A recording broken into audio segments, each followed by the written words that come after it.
Bonjour, j'espère que vous allez bien. Bienvenue sur Pendi Business, Pendi Fashion.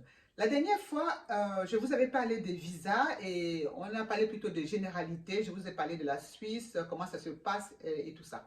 Et aujourd'hui, on va vraiment s'attaquer au vif du sujet. On va parler du visa, de comment constituer son dossier et comment ça se passe pour obtenir un visa pour étudiants afin de devenir étudiant en Suisse. Voilà. Tout d'abord, sachez que le visa pour étudiant est complètement différent du visa de touriste ou pour venir travailler en Suisse, etc. Le visa pour étudiant est valable pendant 4 mois. Donc, ça veut dire qu'on vous laisse la possibilité d'arriver en Suisse, de respirer un peu avant de vous donner une autorisation, un permis de séjour pour vos études. Alors, avant d'obtenir ce visa, qu'est-ce qui se passe? Étant dans vos pays respectifs, vous devez d'abord trouver une université, haute école spécialisée, pourquoi pas, une institution qui fait partie de la liste d'écoles de formation reconnues par la Suisse. C'est très important ça. Alors, une fois que vous avez trouvé une université, vous vous inscrivez dans cette université en suivant la procédure. En général, les universités vont vous demander d'avoir un compte bancaire, donc avoir de l'argent, ce qui va vous permettre d'étudier ici. Donc, avoir un compte bancaire qui vous appartient, en fait, c'est un gage que vous aurez les moyens pour étudier en Suisse. L'université va vous demander, par exemple, vos diplômes, vos certificats, vos bulletins scolaires, etc. Et parfois, il faut authentifier les documents, surtout les diplômes, parce qu'il y a certains diplômes. Il y a des pays dont la provenance des diplômes est, en fait, on n'y croit pas trop. Donc, des fois, on va vous demander d'authentifier vos diplômes, de les certifier et d'envoyer tout ceci dans une enveloppe scellée. Il faut vraiment suivre la procédure. Une fois que vous êtes inscrit et que vous avez suivi toutes ces procédures, l'université va se pencher sur votre dossier. Et si le dossier est bon, vous allez recevoir une lettre d'acceptation, une préinscription ou une pré-immatriculation. Et c'est grâce à ces documents que vous irez maintenant dans une ambassade ou une représentation suisse de votre pays pour demander un visa. Alors, avant de vous présenter, avant de faire la demande de votre visa, moi, je vous recommande d'apprêter les documents suivants. Vous devez avoir, en fait, c'est même obligatoire, hein, voilà, d'avoir un passeport valide, d'avoir une attestation comme quoi vous avez de l'argent en banque, que vous avez des moyens financiers qui vont vous permettre d'étudier en Suisse. Vous devez prévoir aussi un curriculum vitae, en fait les dates de vos diplômes, votre âge, tout ça, ça doit coïncider avec la demande que vous faites, avec la faculté que vous avez choisie, le diplôme que vous avez choisi et le temps que ça va prendre aussi, le temps d'études, le diplôme que vous visez, tout ça doit être spécifié. Comme ça, l'ambassade sait pour combien de temps vous allez en Suisse.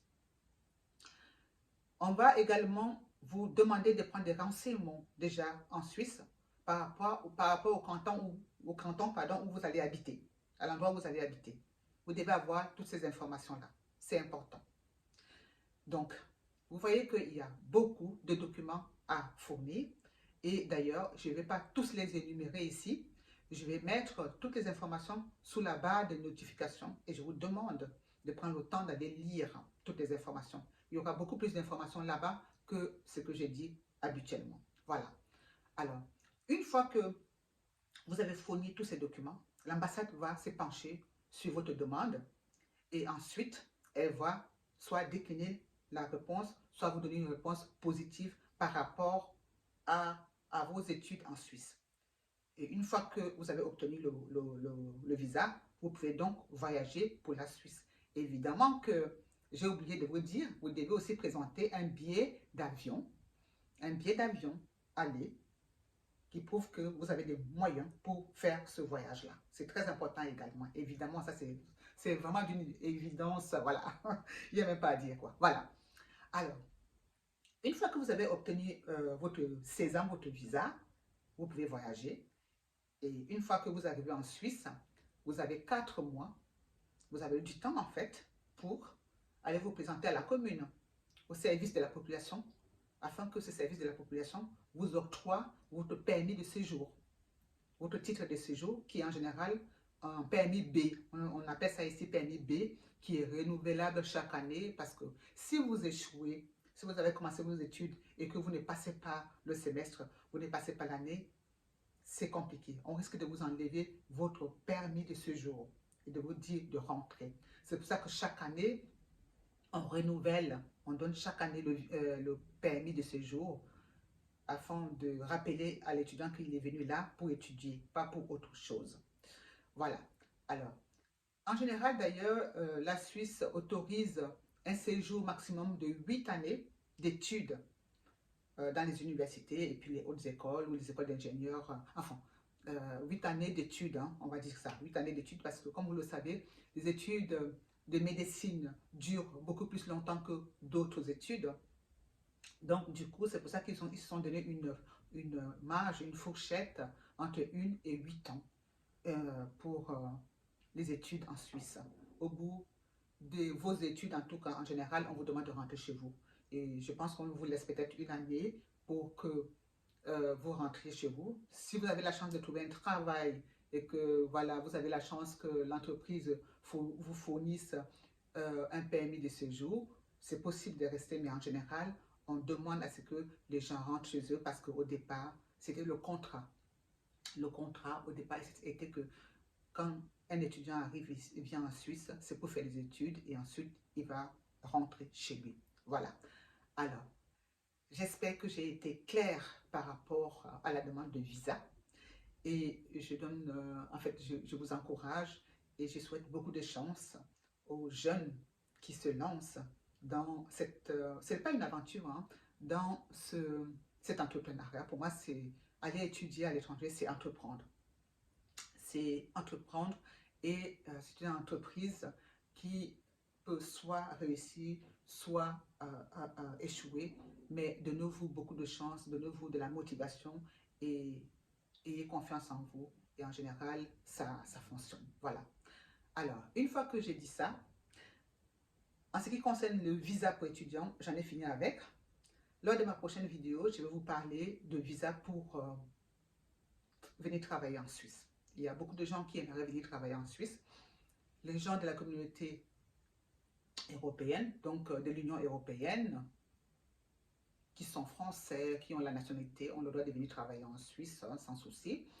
Ceux qui viennent d'États tiers, enfin les États tiers, on appelle les États en dehors de l'Union européenne, les Africains, les Américains, les gens qui viennent d'Asie, ont besoin d'un visa pour venir travailler en Suisse. Vous ne pouvez pas entrer en Suisse et commencer à chercher du travail ici, même si vous avez eu un visa. Le visa ne donne pas droit au travail en Suisse. Vous avez eu un visa comme touriste, mais arrivé en Suisse, vous n'avez pas le droit de travailler. Vous devez d'abord quitter la Suisse, faire votre demande dans vos pays respectifs, si vous avez trouvé un employeur en Suisse qui va vous fournir un visa pour entrer en tant que travailleur.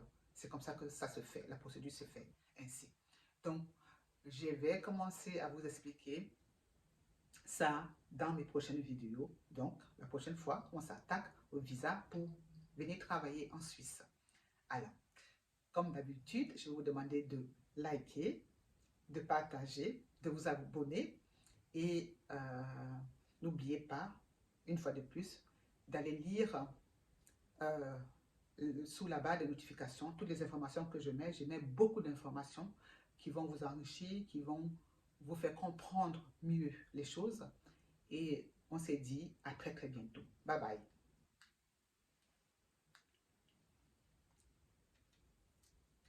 À très bientôt. Bye bye.